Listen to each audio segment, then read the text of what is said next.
여러분 안녕하십니까? 앱 개발 현대화 특집 온라인 세미나에 오신 것을 환영합니다.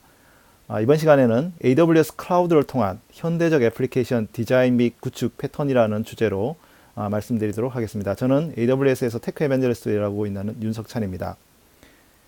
이 본 세미나 시간 중에 여러분들이 질문하실 때에 여기 퀘스천이라고 하는 창에다가 질문을 하시면 저희가 답변을 드리게 됩니다. 따로 저희가 질문 답변하는 시간이 없기 때문에 세션 중에 질문 답변을 하시면 저희가 실시간으로 답변을 드리도록 하겠습니다. 먼저 오늘 세미나 주제인 현대적 앱에서 이 현대적이란 말의 부분을 조금 더 설명을 드려야 될 것 같습니다.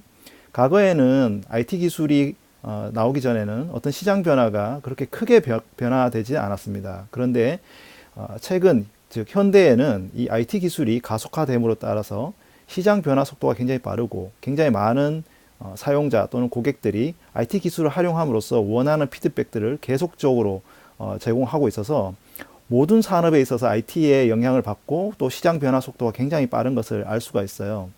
이런 것들은 여러분들이 다니는 회사의 그 임원들부터 다 알고 계십니다. 그래서 맥킨지가 보고한 보고서에 의하면은 90% 이상의 CEO가 현재 산업이 디지털 변화로 바뀔 거라는 예상을 하고 있고요. 그리고 그 중에 15%만이 회사의 디지털 전략을 갖고 있다. 이렇게 얘기를 하고 있습니다. 가트너의 조사에 의하면은 79%의 그 CIO가 회사에서 시장 변화에 민감한 IT 조직 구성이 필요하다. 그리고 그것들을 해야 된다. 이렇게 또 생각을 하고 있다는 거죠. 그만큼 이 현대적인 의미에서 비즈니스 환경이 급격하게 속도가 변하고 있다. 이렇게 볼 수가 있겠습니다. 이러한 시장 변화에 민감하게 움직이기 위해서는 가장 중요한 것이 혁신이 필요한데 그 혁신을 위해서는 굉장히 많은 실험들이 필요한 거죠. 그 혁신들의 그 새로운 아이디어들을 얻고 그것들 아이디어들을 실험을 하고 또 그 피드백에 의해서 계속적으로 혁신을 만들어내는 그래서 그런 어떤 부분들을 만들어내는 것이 굉장히 중요한데요. 이 AWS의 CEO인 앤디 제시께서 이런 얘기를 하셨어요. 혁신이라는 것은 크게 두 가지가 필요하다. 하나는 굉장히 많은 실험을 하는 것. 그런데 그 실험이 비용이 너무 높으면 안 된다는 거죠. 실험을 실패를 했을 때 비용들이 본 산업에 큰 피해를 주거나 그렇게 하면 안 된다는 거죠. 그래서 즉 다시 말해서 어떤 우리가 만들려고 하는 새로운 그 현대적인 어떤 IT 기술 변화라는 것은 굉장히 많은 실험과 그리고 그것을 굉장히 낮은 구축 비용 그리고 비용 효율적으로 만들어야 된다는 겁니다. 우리가 현대적인 앱에서 굉장히 필요로 하는 것들이 많죠. 확장성도 높아야 되고 가용성도 높아야 되고 또 장애에 대해서 복원력도 높아야 되고 배포도 손쉽게 자동화돼야 되고 보안도 높아야 되고 이렇게 굉장히 높은 완성도를 가지면서도 구축 비용이 굉장히 낮은 그런 어떤 상태로 우리가 서비스를 만드는 것이 굉장히 중요하다는 겁니다. 근데 이런 것들을 해주는 가장 대표적인 방법이 바로 클라우드가 이런 부분들을 많은 부분을 이제 해결해주고 있다 이렇게 볼 수 있겠습니다. 만약에 현대적인 앱을 만들어가는 과정들을 조금 좀 사례를 통해서 뭐 대표적인 사례로 하나 알아본다면 우리가 아마존닷컴을 들 수가 있겠습니다. 이 아마존닷컴은 2001년도에 이미 온라인 전자상거래 서비스를 하는 그 쇼핑몰로서 굉장히 이제 큰 규모의 어떤 애플리케이션을 만들어서 운영을 하고 있었죠. 그런데 여기에는 전자상거래에 필요한 기능들이 굉장히 많잖아요. 그 쇼핑 카트부터 상품 전시, 주문 결제 이런 것들이 많은데 그런 기능들을 하나의 통으로 이제 애플리케이션을 만들어서 하나의 팀들이 이렇게 운영을 해왔습니다. 그러다 보니까 시장의 요구 또는 고객의 요구에 빠르게 대응하기가 굉장히 힘들어졌어요. 그래서 이 2001년도에 이러한 어떤 시스템들을 2002년도에부터 시작해서 조금 새로운 어떤 형태로 바뀌기 시작했습니다. 기능들을 다 분리를 하고 서비스 기반, 그 이제 좀 과거 얘기로는 서비스 오리엔티드로 분리를 하고 그리고 그 각 서비스들을 자율적인 팀들이 맡아서 운영을 할 수 있도록 구조를 개편하기 시작을 한 거죠. 근데 저희가 여기서 말하는 팀의 구조를 투피자 팀이라고 부르는데 이 투피자 팀이라는 의미는 피자 한 판으로 피자 두 판으로 그렇죠? 피자 두 판으로 하나의 어떤 뭐 식사를 할 수 있을 정도의 사이즈의 팀, 그 팀이 자기가 원하는 자율적인 부분의 기능과 서비스들을 분리한 상태로 만드는 그런 어떤 시도를 시작을 했습니다. 그래서 2014년도에 이르러서는 저희가 이것을 굉장히 다양한 수천 개의 투비자 팀이 만들어지고 여기에 수천 개의 서비스들이 각자 이렇게 상호 호환적으로 이렇게 서비스 오리엔티드 아키텍처로 만들어서 구성을 하고 있는데 이것을 저희가 마이크로 서비스 아키텍처라고 부르고 있습니다. 그래서 여기에는 굉장히 많은 팀들이 굉장히 빠르게 각자의 서비스들을 배포를 하다 보니까 1년에 6천만 번 이상의 서비스 배포가 이루어지고 그것이 결국은 고객들이 원하는 시장에서 필요한 기능들을 구현해내는 그런 어떤 결과로 이끌어내게 된 거죠. 그래서 오늘 저희가 살펴볼 그 앱 현대화, 현대적 앱을 만들기 위해서는 크게 세 가지 패턴을 갖고 있다고 볼 수 있겠습니다. 먼저 첫 번째로는 금방 그 아마존닷컴의 사례를 보듯이 마이크로 서비스 아키텍처. 그리고 이 마이크로 서비스 아키텍처는 클라우드 기반으로 만들어져 있거든요. 이 클라우드 기반의 어떤 새로운 변화 중에 그 서버리스 기반의 운영 모델을 갖는 것, 그리고 이 서비스 각각의 서비스에 있는 애플리케이션을 소프트웨어 배포 방식 자체를 데브옵스 방식으로 자동화하는 방식, 이 세 가지의 어떤 패턴을 갖고 있고 이 한 각각의 패턴에 대해서 살펴보도록 하겠습니다. 먼저 이런 우리가 비즈니스 로직에 집중하는, 그래서 속도에 민감하게 민첩하게 움직일 수 있는 아키텍처 조직을 어떻게 구성할 수 있을까요? 그 첫 번째 해답이 바로 마이크로 서비스 아키텍처가 되겠습니다. 이 마이크로 서비스 아키텍처라고 하는 것은 과거에 우리가 모놀리틱 아키텍처, 즉 하나의 큰 빌드 패키지에 뭐 UI와 비즈니스 로직과 데이터 레이어를 다 가지고 있고, 그리고 그걸 하나의 단일 DB의 단일 배포 지점으로 운영을 하고 있던 것을 서비스 기능적으로 분리를 해서 각각의 서비스 패키지로 만들고, 또 각 팀들이 자율적인 개발 환경, 그리고 기능에 맞는 DB 스토어를 직접 구성을 해가지고 서비스로 만들고 여러 개의 다중 배포 지점을 갖고 각각의 서비스들은 API로 소통하는 것을 이제 마이크로 서비스 아키텍처라고 부릅니다. 이 마이크로 서비스 아키텍처는 이 아드리안 커클프트라고 예전에 이제 넷플릭스에서 수석 엔지니어 하셨던, 지금 이제 AWS에 일을 하고 계신 분이 정의를 하신 게 이런 정의입니다. 먼저 서비스 오리엔티드 아키텍처다. 이것은 결국은 각각의 서비스들이 네트워크 통신을 통해 가지고 서로 원하는 정보들을 교환한다는 거고요. 두 번째는 루즈리 커플드 엘리먼트다. 각각의 서비스들이 독자적으로 업데이트를 하고 각자 서비스에 서로 영향을 주지 않도록 한다라는 것이 그 마이크로 서비스의 정의가 되겠습니다. 또 마지막에 세 번째는 바운디드 컨텍스트, 즉 다시 말해서 다른 서비스 내부 구조를 알지 못해도 내 서비스를 업데이트할 수 있는, 즉 다시 말해 도메인 베이스로 각각의 서비스가 실제로 운영이 될 수 있도록 해서 독자적이고 독립적인 서비스의 구성을 갖는 것이 이제 마이크로 서비스 아키텍처라고 부를 수가 있겠습니다. 아까 이제 제가 아마존닷컴의 예를 말씀을 드렸지만 쇼핑몰 사이트의 예를 들어보면은 상품 전시 기능, 계정 서비스 기능, 장바구니 기능, 주문 서비스 기능, 재고 서비스 기능, 각각의 기능들을 별도의 서비스로 묶어내고, 그리고 사용자의 요청이 들어왔을 때 필요에 따라서 각 서비스에 있는 API로 호출해서 원하는 기능들을 수행할 수 있도록 해주는 거고요. 각각의 서비스들은 각각의 DB 스토어를 갖게 됩니다. 예를 들어 장바구니 서비스 같은 경우에는 굉장히 업데이트 라이트가 헤비하잖아요. 그런 경우에는 RDB가 맞지 않은 경우에는 NoSQL을 쓴다든가, 아니면 주문이라든지 이런 부분들은 굉장히 견고한 데이터베이스니까 RDB 같은 트랜잭션이 잘 운영이 되는 그런 DB를 쓴다든가, 이런 식으로 각각의 요구사항에 맞는 DB 스토어를 갖는 별도의 서비스들이 서로 이렇게 연계되는 것을 이제 예를 들 수 있습니다. 그래서 우리가 그 API 마이크로 서비스가 갖고 있는 기능에 필요한 것을 보면 일단 API가 있어야 된다. 그 API는 다른 서비스들 간에 연계를 해주는 거죠. 그리고 이벤트라는 것이 있어야 된다. 그래서 각 어떤 서비스 간에 서로 필요한 것들을 이벤트가 발생했을 때 다른 서비스에서 그 기능을 바로바로 수행할 수 있도록 해주는 이벤트 기능. 이거 두 가지가 필요하죠.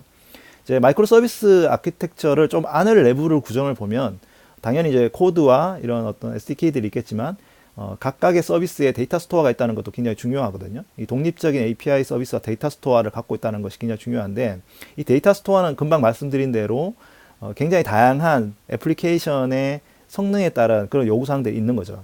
그래서 이 요구사항에 따라서 데이터 스토어를 활용할 수 있다는 것이 이 마이크로 서비스 아키텍처의 큰 장점이 되겠습니다. 예를 들어 그냥 간단한 상품 카탈로그나 ERP 이런 것은 RDB로 가능하고, 장바구니 이런 것은 다이나모DB 같은 키밸류 DB, 노시컬 DB 같은 걸 쓰고요.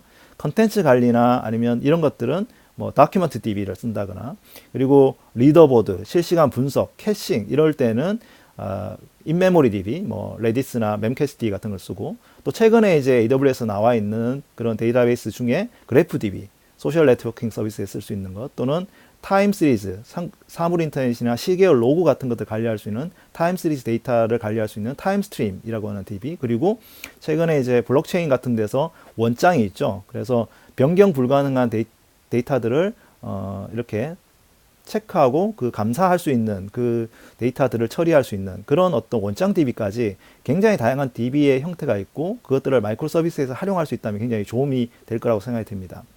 또 이벤트 기반이라는 부분을 조금 더 설명을 드릴 텐데요. 우리가 기존의 어떤 커맨드 방식, 그러니까 다이렉트로 명령을 내리는 방식이 아니라 이 이벤트 방식이라고 하는 것은 어떤 이벤트가 발생했을 때 여러 서비스들이 그런 것을 이제 주목하고 있다가, 예를 들어서 여기에 뭐 주문이 왔다 그랬을 때, 예를 들어서 인보이스를 발행하는 쪽과 주문 결제를 배송을 시키는 쪽이 있다면, 그런 쪽들이 이벤트가 발생했을 때 바로바로 비동기적으로도 처리할 수 있는 그런 부분들이 가능하겠죠. 그래서 이 이벤트 기반 구조라는 것이 이 마이크로 서비스 아키텍처의 가장 좀 큰 특징이라고 할 수 있습니다.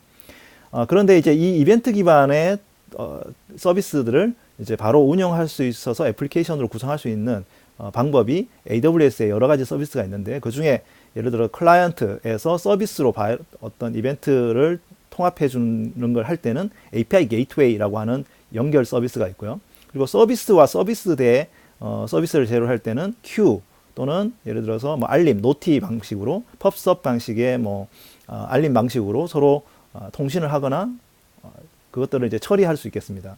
또 AWS에서는 이제 이 AWS 스텝 펑션이라고 하는 워크플로우 서비스가 있는데, 이것을 통해서 어떤 기능들이 이벤트 트리거가 됐을 때 그 다음 그 플로우들을 이런 식으로 계속 이어나갈 수 있도록 그렇게 해줄 수가 있습니다.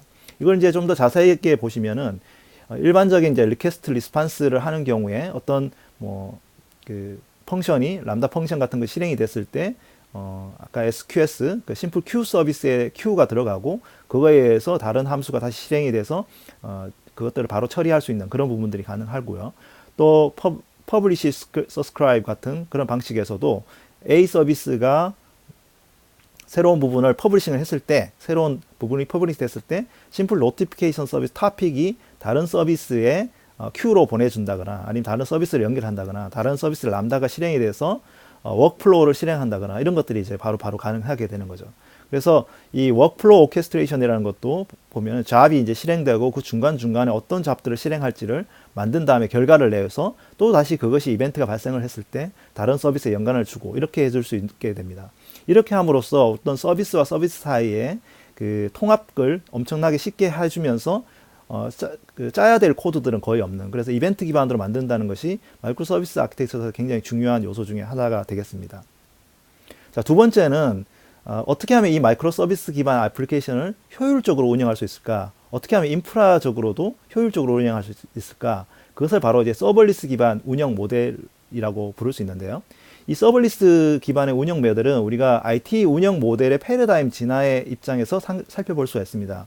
과거에는 그 데이터 센터라고 하는 물리 서버에다가 우리가 인프라를 운영을 했죠. 그래서 애플리케이션 거기에다가 뭐 서버를 구매를 해서 설치를 하고, 그 다음에 또 거기에 애플리케이션 올리고 구동하는 데에서 너무 많은 업무가 있죠. 그래서 우리가 비즈니스 로직, 그러니까 개발에만 집중할 수 있는 게 아니고 굉장히 모든 부분들 다 처리를 해야 되는 거죠. 그렇지만 AWS가 이제 서비스가 시작되고 난 다음에 이 클라우드 컴퓨팅 서비스가 되면서 클라우드라고 하는 가상화된 장비에 우리가 물리 서버, 그러니까 뭐 EC2 인스턴스 같은 물리 장비에 하던 일들을 가상화된 장비로 옮겨서, 과거에는 굉장히 오래 걸렸던 뭐 인프라 셋업 작업이 뭐 몇 분 안에 이루어지도록 그렇게 되었습니다.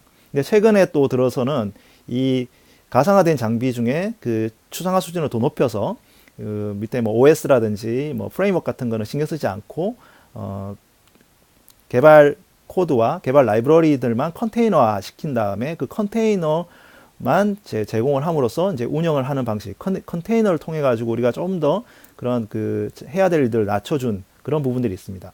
근데 2014년도에 AWS 람다라고 하는 서비스가 나오면서 서버리스라는 것이 이제 각광을 받게 됐는데, 이것은 뭐냐면 우리가 프로그래밍 코드에만 집중을 하고 나머지 모든 일들, 클라우드 업체들이 뭐 확장성이나 가용성 그리고 장외 복원력 이런 부분들을 다 맞는 거죠. 그래서 우리가 프로그램을 만들어서 올리기만 하면 실행 시간만 가금하고 비즈니스 로직에만 집중할 수 있도록 하는 AWS 람다라는 서비스를 활용하면서 서버리스 아키텍처가 생겼고, 또 이것은 이제 AWS 파게이트라고 하는 것은 아예 서버리스 컨테이너 서비스거든요. 여기 서버리스 컨테이너 서비스가 되면서 컴퓨팅 서비스와 그리고 컨테이너 서비스가 서버리스 환경으로 이게 넘어온 것을 볼 수가 있습니다. 그래서 이 클라우드 기반의 IT 운영에는 다양한 모델들이 있고 이걸 선택할 수가 있습니다. 예를 들어 컴퓨팅, 데이터베이스, 스토리지 뭐 이런 다양한 분야에서 과거에 우리가 온프레미스 환경, 그러니까 데이터 센터 환경에서 리눅스를 설치하고 마이스큐엘을 설치하고 하드디스크를 뭐 운용하고 세팅하고 하던 것들을 클라우드에 오면서 EC2나 또 EC2에서 마이스큐엘을 쓴다거나 EBS 볼륨을 쓴다거나 하면서 새로운 그 환경으로 넘어왔고요. 그리고 이제 매니지드 환경, 즉 다시 말해서 그 중에 관리하는 운영하는 거에 많은 업무들을 AWS 클라우드가 맡고 직원들은 저기 그냥 우리가 개발 쪽에만 좀 집중할 수 있도록 해주는 매니지드 서비스가 생겼고요.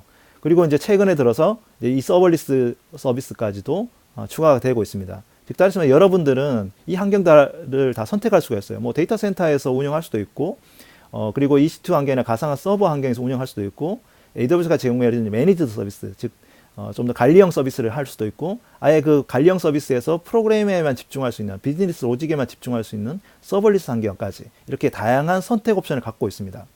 그 중에 이 우리가 뭐 마이크로 서비스 아키텍처를 구현한다고 할 때도 여러 가지 선택을 할 수가 있거든요.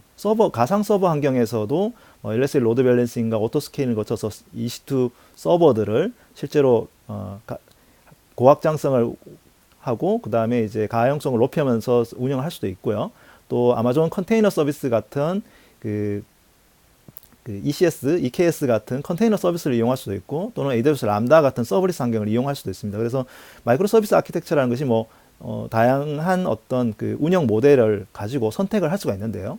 그 중에서도 이 서버리스라고 하는 부분의 장점을 조금 설명을 드리고 싶어요. 이 서버리스는 여러분들이 직접 그 서버를 관리할 필요도 없고요. 컨테이너 같은 경우도 서버 관리할 필요가 있잖아요. 근데 이제 서버 관리할 필요도 없고, 트래픽에 따라서 자동으로 확장을 하고, 또 실행 비용만큼만 지불합니다. 컴퓨팅이 운영된 만큼만. 뭐 컨테이너나 아니면 일반 서버들은 그 서버가 켜져 있는 시간에 가금을 하잖아요. 그런데 이게 함수가 실행된 시간 또는 그 컴퓨팅 기능이 실행된 시간에만 가금을 한다는 거 굉장히 장점이 되겠습니다. 그래서 불필요한 부담들을 다 서버리스 서비스 환경에서는 물리 모신부터 컴퓨팅, 스토리지, 데이터베이스, 메시징, 오케스트레 이 모든 부분들을 다 클라우드 서비스 업체들이 운영을 해주고, 여러분들은 비즈니스 로직과 LPI만 집중할 수 있도록 해주게 되는 겁니다. 그래서 이 서버리스 애플리케이션을 위해서 굉장히 다양한 서비스 스택이 있습니다. 뭐 컴퓨팅 함수를 위한 람다, 컨테이너 서비스를 위해서 서버리스 파이어게이트라고 하는 서비스가 있고요. 데이터 스토어도 아까 말씀드린 대로 이제 객체 데이터 스토리지를 할 수 있는 아마존 S3, 그리고 관계형 DB를 제공해 드릴 수 있는 아마존 오로라 서버리스라고 하는 서비스가 있고요. 키밸류 DB는 아마존 다이나모 DB, 그리고 이제 원장 DB인 QLDB, 이것들을 다 이제 서버리스 데이터 베이스 서비스고요. 그리고 통합 환경에도 아까 설명드린 API 엔드포인트를 제공해주는 API 게이트웨이, 그리고 서비스 간 Q 서비스인 SQS, 서비스 간 노티를 제공해주는 SNS, 그리고 서비스 간 워크플로우를 제공해주는 스텝 펑션, 그리고 데이터들의 소스들을 하나의 어떤 통합적인 관리를 해줄 수 있는 앱싱크라고 하는 서비스도 있거든요. 이건 이제 여러분들이 원하는 그 데이터 그 원본에서 일종의 API를 이렇게 만들어주는 중간 형태의 어떤 그 서비스라고 보시면 되고요. 또 GraphQL 서비스인데요. 그리고 이제 마이크로 서비스 간의 컨테이너 간에 특히 이제 그 통신들이라든지 이런 것들 관리해주는 앱메시, 그 서비스 메시용 서비스까지 다양하게 서버리스로 이렇게 나와 있습니다. 그래서 만약에 여러분들이 서버리스 기반으로 마이크로 서비스를 구축한다면 뭐 API 서비스인 경우에는 API 게이트웨이와 AWS 람다를 기반으로 만들 수도 있고요. 또는 웹사이트인 경우에는 이제 아마존 코그니토라고 하는 서비스가 인증 서비스거든요. 여러분들이 별도의 로그인, 뭐 회원가입 이런 걸 만들지 않아도 소셜 로그인이나 이런 것들을 그냥 자동으로 해줄 수 있는 서버리스 인증 서비스인데, 뭐 코그니토를 이용해서 서비스를 해서 제공할 수도 있고요. 또 예를 들어서 뭐 컨테이너를 쓰신다면 서버리스 파게이트라고 하는 서비스를 쓰거나 다른 서비스 연계해서 이렇게 다양한 방식으로 서비스 마이크로 서비스 아키텍처를 구성을 할 수가 있습니다. 또 한 가지 이제 뭐 예를 들어서 그냥 스테이틱 웹사이트를 만든다고 하면 클라우드 프론트와 S3를 통해서 이제 제공을 할 수도 있고, 또는 이제 모바일 웹사이트를 만든다고 했을 때 아까 제가 말씀드린 뭐 앱싱크라고 하는 그 GraphQL을 통해 가지고 뭐 람다 함수를 실행을 하고, 또 AWS에서 앰플리파이라고 하는 일종의 그 모바일 환경을 제공해 주는 그 모바일 서비스 프레임워크들이 있거든요. 그래서 뭐 iOS나 안드로이드나 웹앱이나 뭐 리액티브 앱이나 이런 걸 이제 만들어주는 일종의 프레임워크 라이브러리가 있는데, 그것을 통해서 연계해서 바로 서비스를 만들 수도 있고, 또 뭐 코그니토를 여기서 이용할 수도 있고, 또 여러분들이 DB가 필요하다면 아마존 다이나모 DB나 아마존 오로라 서버리스나 아마존 핀포인트 같은 마케팅 데이터베이스인데요. 뭐 이런 부분들을 활용을 해서 여러분들이 서버리스를 구축할 수 있어요. 그래서 우리가 별도의 어떤 기능들을 처음부터 사실 만들지 않더라도, 바퀴를 재발명하지 않더라도 서버리스 기반에 있는 다양한 AWS 서비스를 통해서 다양한 형태의 마이크로 서비스를 구축할 수 있다. 이게 큰 장점이 되겠습니다.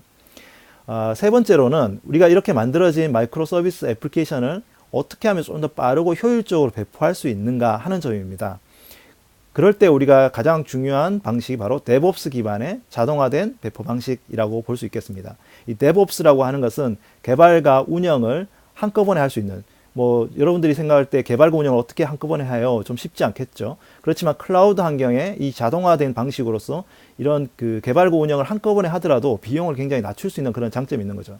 그래서 기존의 모놀리식 개발 사이클에서는 많은 개발자들이 하나의 서비스를 통으로 관리해서 빌드, 테스트, 뭐 배포, 모니터링을 하게 됩니다. 그랬을 때 이 하나의 기능들이 뭐 기다려야 되고, 이 배포하는 주기가 점점 더 길어지게 되죠. 그래서 마이크로 서비스 아키텍처로 바뀌었을 때는 각각의 개발 팀들이 각 서비스들을 각자 개발, 배포, 운영을 하게 됩니다. 그래서 자율적인 팀들이 각각의 서비스를 능동적으로 원할 때마다 언제든지 배포할 수 있는 그런 장점이 있죠. 그러려면 좀 여러 가지 문제점이 생길 수가 있습니다. 그죠? 뭐 숫자도 적은 팀이 어떻게 이렇게 많은 서비스들을 각자 배포를 할 수 있을까? 그래서 이 DevOps라고 하는 부분들이 이런 가장 모범 사례로 제공해주는 방법이 클라우드 기반으로 이 DevOps 환경을 운영하는 겁니다. DevOps 환경의 가장 좋은 점은 뭐냐면 인프라스트럭처 애저 코드, 즉 다시 말해서 인프라를 코드처럼 마치 애플리케이션 소프트웨어처럼 운영을 할 수 있다는 거거든요. 예를 들어서 가상 서버나 메모리나 뭐 데이터베이스나 네트워크나 이런 것들을 코드를 이렇게 짜서 실행만 하면 바로 만들어진다는 거죠. 과거에는 물리적인 사람이 가서 직접 하거나 설치를 하거나 운영을 해야 됐다는 것들을 그냥 코드를 만들어 놓기만 하면 완전 자동화 됩니다. 그러니까 우리가 원하는 인프라를 표준화하고 템플릿을 만들 수 있고요. 또 소프트웨어 배포를 완전 자동화로 구성할 수 있는 장점이 있는 거죠. 그래서 이렇게 만들어진 완전 자동화를 위한 도구들, 그걸 우리가 셀프 서비스 도구를 하는데, 그런 셀프 서비스 도구를 각 팀에다가 준다면 마이크로 서비스 아키텍처 구성이 되어 있더라도 각 팀들이 효율적으로 빠르게 자동화된 애플리케이션을 배포할 수 있다. 이것이 바로 DevOps 환경의 가장 큰 모범 사례가 되겠습니다. 우리가 어떤 서비스를 소스 코드 개발부터 빌드, 테스트, 디플로이, 모니터까지 갈 때 이런 것들을 이제 소스 코드를 빌드를 패키징을 만드는 것을 지속적인 통합, 그러니까 이제 continuous integration이라고 부르고, 그리고 이것을 자동화된 배포로 가는 것이 continuous deploy라고 하게 되는데요. 이 CI/CD 도구들을 운영을 해서 전 과정의 배포 방식을 자동화시킬 수 있습니다. AWS에서는 다양한 이 서버리스 기반의 CI/CD 도구를 제공해요. 여러분들이 별도로 소스 코드 레포지토리를 만들거나 아니면 빌드용 뭐 젠킨스 서버를 운영하거나 뭐 이렇게 할 필요가 없고요. 테스트나 디플로이까지 다양한 서비스가 제공을 됩니다. 그래서 코드 커밋이 git 레포지토리고요. 코드 빌드가 빌드를 해주는 거고요. 그리고 코드 디플로이가 이제 디플로이를 해주는 서비스입니다. 그래서 이런 과정들을 코드 파이프라인을 통해 가지고 완전 이렇게 순서대로 자동화를 시킬 수 있어요. 그래서 매뉴얼적으로 만약에 중간에 누군가 수동적으로 뭐 테스트를 해가지고 보내야 된다고 하면 그런 작업까지도 다 이렇게 워크플로우를 만들듯이 만들어서 자동적으로 이것들이 운영될 수 있도록 해주고요. 마지막에 모니터링 같은 경우에도 각 서비스 안에 기능적인 어떤 부분을 넣어서 뭐 트레이싱을 하거나 추적을 해서 뭐 지연 시간이나 이런 것들도 측정할 수 있는데 AWS의 엑스레이라고 하는 서비스를 통해서 그것도 이제 가능하게 됩니다. 그러면 이제 만약에 우리가 인프라 에서 코드로 그래서 모든 빌드나 테스트 빌드를 다 자동화한다고 하면 개발자가 코드 커밋에 있는 소스 코드부터 해서 이 코드 파이프라인을 통해 가지고 어떤 것은 그 테스트로, 어떤 것은 이제 정식 스테이지로, 어떤 것은 프로덕션 환경으로, 이런 식으로 다양하게 기본적인 방식의 플로우를 짜고, 그런 것을 통해서 AWS 람다가 만들어진 것들을 통해서 빌드에서 스택들을 다 바로바로 만들어낼 수 있는, 자동화되게 만들어낼 수가 있겠습니다. 여기서 이제 AWS 클라우드 포메이션이라는 것이 바로 인프라 에즈 코드, 즉 인프라를 코드로 이렇게 만들어 놓은 설정을 할 수 있는 서비스고, 그것들을 이제 프리비저닝을 해주는 서비스가 되거든요. AWS 클라우드 포메이션이라는 서비스가. 그래서 여러분들이 개발자가 이 소스 코드부터 빌드 테스트 할 수 있는 모든 영역, 그리고 그것들을 진행하는 방법을 다 코드로 짜서 자동화할 수 있다, 이렇게 볼 수가 있겠습니다.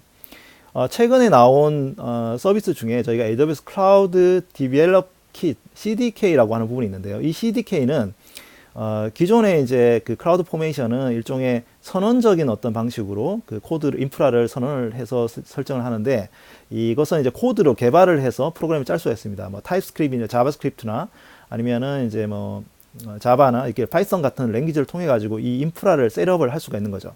지금 이제 오른쪽에 있는 그 샘플 코드는 아마존 S3에다가 람다 함수를 트리거링을 하는 겁니다. 그래서 CDK에서 먼저 람다와 S3 그리고 S3 노티피케이션, 이 이벤트, 이 세 가지를 만약에 이제 설정을 하고, 그리고 람다 함수를 먼저 셋업을 하는데 파이썬으로 만들어진 람다 함수를 만들고, 그리고 S3에 있는 버킷을 세팅한 다음에 S3에다가 어떤 그 람다 함수를 연결을 시키고, 그리고 이벤트를 추가를 하는 거죠. 그러면 S3에 어떤 그 이벤트가 발생을 했을 때, 예를 들어서 뭐 파일이 업로드가 됐거나 파일이 업데이트가 됐거나 변경됐을 때 저 람다 함수를 실행할 수 있도록 되게 하는 그 셋업을 요 몇 줄의 그 코드로 바로 짜서 구현을 할 수가 있게 됩니다. 그래서 기존에 우리가 프로그램을, 소프트웨어를 배포하는 방식을 그냥 이제 프로그램을 짜듯이만 해도 충분히 그 인프라를 만들고 배포를 할 수 있게 된 거죠.